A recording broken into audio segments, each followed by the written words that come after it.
Hi there, and welcome back to another video in my AI-powered mapping series. Today we're building a simple app that combines Esri's Places service with AI-powered text-to-speech using ElevenLabs. The app will fetch nearby places and read them out loud, making it both interactive and practical. So, let's get started. We're starting with our basic HTML structure in VS Code. And then next, I'll create a section for controls. Inside, I'll use select and option elements to create a drop-down menu for selecting a voice.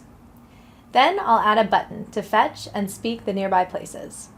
Finally, I'll add a paragraph tag below this section to display status messages to the user, like fetching location or speaking nearby places. All right, now next I'm going to add a bit of CSS just to make our app look a bit nicer. All right, on to the JavaScript.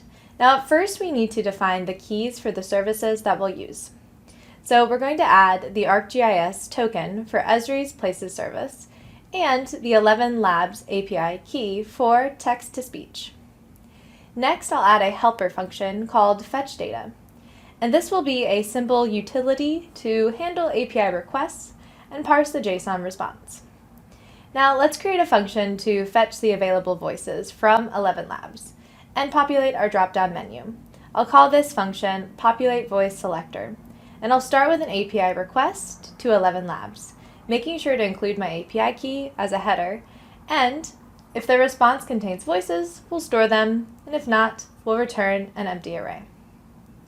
Next, we'll need to update the voice selector element in our HTML with a list of voices.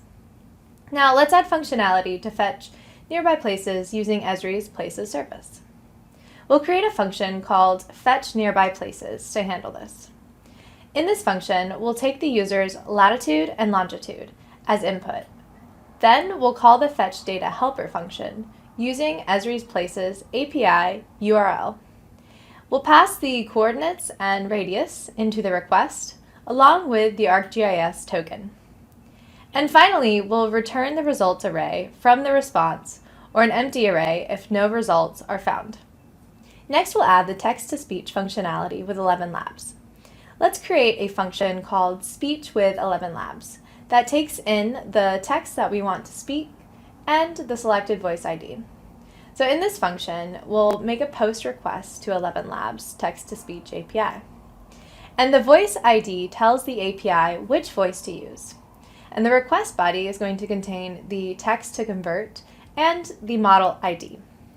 The response contains an audio file, which we will play using the browser's audio object.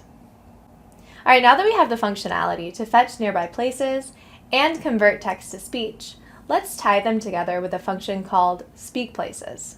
So in this function, we first check if the user has selected a voice from the dropdown. If not, we show an alert prompting them to make a selection. Now, next, we prepare the text. If places are found, we'll map over them, creating a description with the name and distance of each place. And if no places are found, we'll use a fallback message. So finally, we'll pass this text and the selected voice ID to our Speak with ElevenLabs function to narrate the information. All right, so next let's add functionality to get the user's current location, fetch nearby places, and speak them out loud. So we're going to handle this with a function called getPlaces. And this function starts by updating the status text to indicate that we're fetching the user's location. So we'll use the browser's geolocation API to get the user's coordinates. Once we have the coordinates, we can pass them to our fetchNearbyPlaces function to retrieve the nearby places and then call speakPlaces to narrate them. All right, finally, we need to set up event listeners so the app responds to user actions. The first listener ensures that the voice dropdown is populated as soon as the page loads. And then the second listener triggers the getPlaces function when the user clicks the button. All right, let's go ahead and test this out. So to start, I have hard-coded a location in here and not use my actual location just for privacy. So let's go ahead and select a voice from the drop-down here. I'm going to go with River. Now I'm going to click the Speak Nearby Places button, And after a few seconds, Taco Bell, 12.4 meters away. we hear nearby locations. 4.1 meters away. Andrew W. Mellon Memorial Fountain. Great. And that's it. And there you have it. A quick way to bring together Esri's Places service and AI to create a dynamic, voice-enabled app. Please feel free to try this out, explore different voices, or even add your own features. And come back tomorrow for another AI-powered mapping tutorial. Thanks for watching, and happy coding!